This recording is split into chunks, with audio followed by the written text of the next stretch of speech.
नमस्कार, स्वागत है आपका अपना जिला के प्राइम बुलेटिन में। आपके साथ मैं हूं शिवांग शर्मा। खबरों को विस्तार से जानने के लिए अपना जिला.co.in पर विजिट करें। आइए नजर डालते हैं मेरठ और आसपास के शहरों की बड़ी खबरों पर।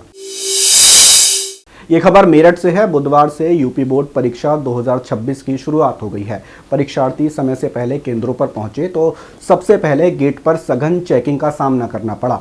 बोर्ड परीक्षा केंद्रों पर 1 घंटे पहले पहुंचे छात्रों को सघन तलाशी के बाद परीक्षा केंद्रों में प्रवेश मिल सका। परीक्षा केंद्रों पर रोल नंबर के अनुसार सीटें आवंटित की गई थीं। यूपी बोर्ड परीक्षा शुरू होने से करीब 1 घंटे पहले छात्र छात्राएं अपने परीक्षा केंद्रों पर पहुंचने लगे थे। यूपी बोर्ड परीक्षा के पहले दिन सुबह 7:30 बजे से ही परीक्षा केंद्रों के बाहर परीक्षार्थी जुटने लगे थे। 8 बजे से परीक्षार्थियों की तलाशी के बाद गेट के अंदर प्रवेश मिल सका और प्रवेश पत्र की जांच की गई। परीक्षार्थियों को पर्स और मोबाइल रखने के लिए परेशानी हुई। साथ ही कक्ष व सीट खोजने के लिए परीक्षार्थी परेशान नजर आए। वहीं बुलंदशहर में भी 109 परीक्षा केंद्रों पर कुल 83,182 परीक्षार्थी परीक्षा दे रहे हैं। इनमें हाई स्कूल के 44,666 और इंटरमीडिएट के 38,416 छात्र छात्राएं शामिल हैं। वहीं जिला प्रशासन ने नकल विहीन और शांतिपूर्ण परीक्षा के लिए संपूर्ण इंतजाम किए हैं और सभी परीक्षा केंद्रों पर सीसीटीवी कैमरे लगाए गए हैं और हर केंद्र पर पुलिस का सख्त पहरा रहेगा। प्रशासन के निर्देशानुसार परीक्षा केंद्र से 100 मीटर की दूरी तक दुकानें बंद रहेंगी ताकि नकल या अव्यवस्था की कोई संभावना न रह पाए। पहली पाली सुबह 8:30 बजे और दूसरी पाली दोपहर 2:30 बजे से शुरू होगी। सभी बच्चों से यही गाइड करूंगा कि सभी बच्चे कॉपी खाली ना छोड़ें, अपनी जो एंट्री है उसे अच्छे से भरें और जो अगर आपकी समझ में नहीं आ रहा तो उसे कृपया छोड़ दें। जो उसके लिए हमारे टीचर लोग हैं वो आपके लिए बताएंगे कि एंट्री भरनी कैसे है। तो इसमें कोई भी त्रुटि ना करें और मेरा उन सभी बच्चों से ये भी कहना है कि उस पर जो फ्रंट पेज है अपनी कॉपी का उस पर वाइटनर ना लगाएं। और सभी बच्चों से मेरा ये अनुरोध है कि जो कॉपी नंबर है अपना उस कॉपी नंबर को अपने पेपर पर लिख के लेके आए। उससे क्या होगा कि उससे ये होगा कि अगर बाई चांस आपकी कॉपी आपने 70 नंबर में से 65 नंबर का पेपर किया, पेपर करने के बाद आपको कन्फर्म किया कि मैंने 65 नंबर आने थे मेरे, तो लेकिन तुम्हारा नंबर आया 40, तो तुमको शक हुआ। तुम क्या करोगे? तुम्हारे पास कोई प्रूफ नहीं है। कॉपी नंबर अपना होगा तो तुम अपने कहीं भी जाकर किसी भी कोर्ट में जाकर के आप दर्ज करोगे अपना केस का मेरे नंबर 65 आने चाहिए थे, मेरा इतना कन्फर्म था मैं। तो अपने कॉपी नंबर से जिस कॉपी पर आपको नाम लिखा था वो उस कॉपी से उस नंबर से आपकी कॉपी निकलवाई जाएगी। उस कॉपी में कोई भी फेरबदल नहीं होगा। तैयारी बहुत अच्छी है। सुबह से 3 बजे से पढ़ रहे हैं और पूरी रातें पढ़ते हैं, पूरे दिन पढ़ेंगे, पूरी साल पढ़ेंगे। बहुत अच्छी तैयारी, रिजल्ट भी बहुत अच्छा आएगा और हमारे साथ साल भाइयों का प्रोजेक्ट अच्छा आएगा। तैयारी जो भी है ठीक है, देखेंगे भगवान भरोसे पेपर दे रहे हैं तो पास ठीक ही है।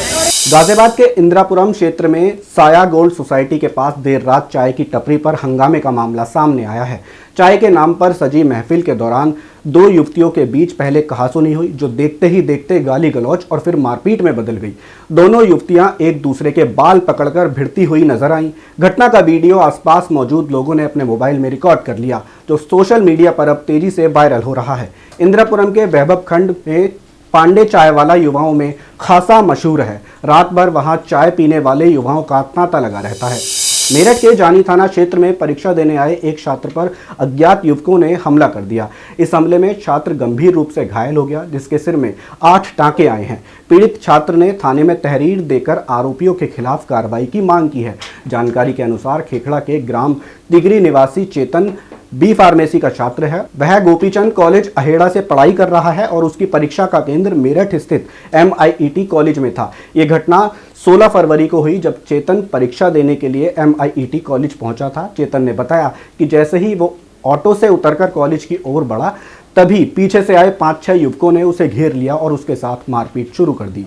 हमलावरों ने किसी भारी वस्तु से उसके सिर पर वार किया जिससे उसके सिर में गंभीर चोट आई। पीड़ित के अनुसार हमले के दौरान सभी युवक अपने चेहरे कपड़े से ढके हुए थे। बचाव के प्रयास में चेतन ने एक युवक को धक्का दे दिया जिससे उसके चेहरे पर कपड़ा हट गया। चेतन ने बताया कि उसने युवक को पहचान लिया जिसका नाम हर्ष है और वो खेखड़ा का ही रहने वाला है। घटना के बाद घायल छात्र ने 17 फरवरी 2026 को देर शाम जानी थाने में तहरीर दी और आरोपियों के खिलाफ सख्त कानूनी कार्रवाई की मांग की। थाना प्रभारी अखिलेश कुमार मिश्र ने बताया कि आरोपियों के खिलाफ मुकदमा दर्ज कर लिया गया है और पुलिस उनकी तलाश में जुट गई है। उत्तर प्रदेश के मुजफ्फरनगर के शाहपुर थाना क्षेत्र स्थित हरसौली धर्मकाटा इलाके में शिव मंदिर के महंत के साथ मारपीट का मामला सामने आया है। घटना को लेकर क्षेत्र में तनाव का माहौल है। महंत ने आरोप लगाया कि कुछ लोगों ने न केवल उनके साथ मारपीट की बल्कि मंदिर की मूर्ति को भी खंडित कर दिया।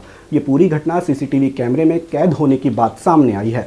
महंत का आरोप है कि ग्राम प्रधान के भाई, बेटे और भांजे ने उनके साथ मारपीट की और अभद्रता की है। उन्होंने चेतावनी दी कि यदि आरोपियों के खिलाफ सख्त कार्रवाई नहीं की गई तो वो धरना प्रदर्शन करेंगे। फिलहाल पुलिस मामले की जांच में जुट गई है और सीसीटीवी फुटेज के आधार पर आगे की कार्रवाई की जा रही है।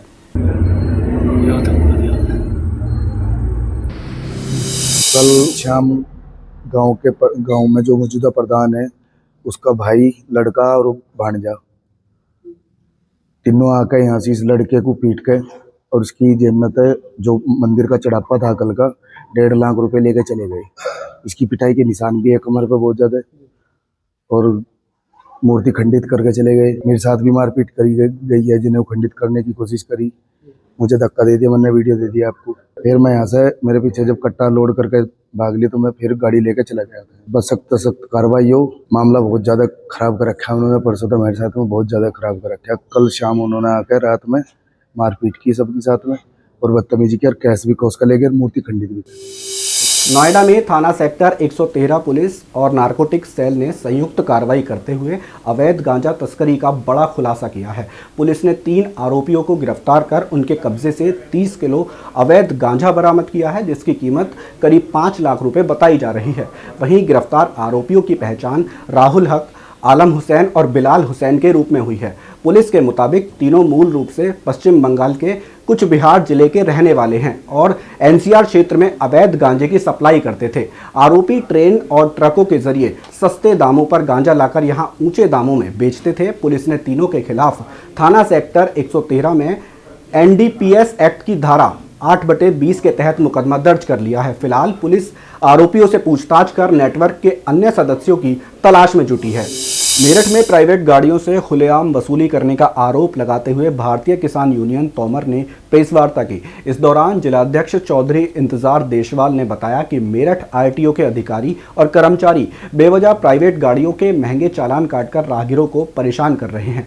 उन्होंने कहा कि पूर्व में भी कई बार देखा गया है कि आरटीओ के भ्रष्ट अधिकारी प्राइवेट गाड़ियों के मालिकों से अवैध वसूली करने में लगे हुए हैं, जिसके चलते लोगों को काफ़ी परेशानियों का सामना करना पड़ रहा है। इसलिए आने वाली 24 फरवरी से भारतीय किसान यूनियन तोमर के दर्जनों सदस्य आरटीओ कार्यालय पहुंचकर धरना प्रदर्शन करेंगे।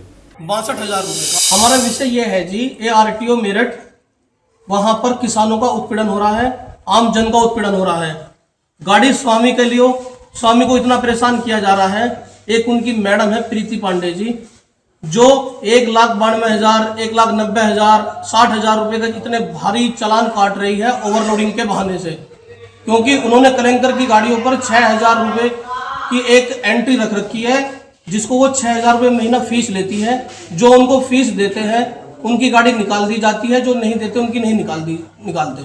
हमारा कहना यह है कि सबके साथ एक जैसा व्यवहार होना चाहिए और खाली खड़ी गाड़ियों पर भी वे चालान काट रही है।